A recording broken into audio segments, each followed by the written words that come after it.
Serikat Buruh demo di DPRD Maluku, minta Dirut RSUD Haulusi Ambon segera dipecat. Konfederasi Serikat Buruh Sejahtera Indonesia Provinsi Maluku meminta Direktur RSUD Dr. M. Haulusi Ambon Nazarudin segera dipecat.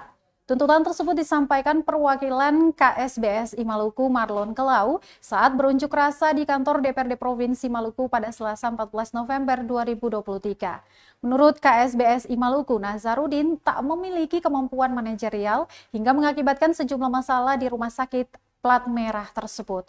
Dia menjelaskan tenaga kerja non-ASN seperti cleaning service pada RSUD Haulusi saat ini tak tahu mau mengadu nasibnya ke siapa, lantaran gaji mereka yang dipotong hingga kini belum kunjung dinormalkan kembali.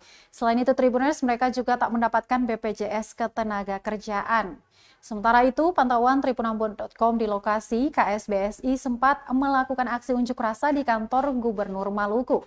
Mereka kemudian berlanjut ke kantor DPRD Provinsi Maluku sekitar pukul 12.00 waktu Indonesia Timur. Kemudian Ketua Komisi 2 DPRD Provinsi Maluku Richard Rahakbau melakukan mediasi dengan mereka sekitar pukul 13.00 waktu Indonesia Timur hingga kini. Download Tribun X sekarang, menghadirkan lokal menjadi Indonesia.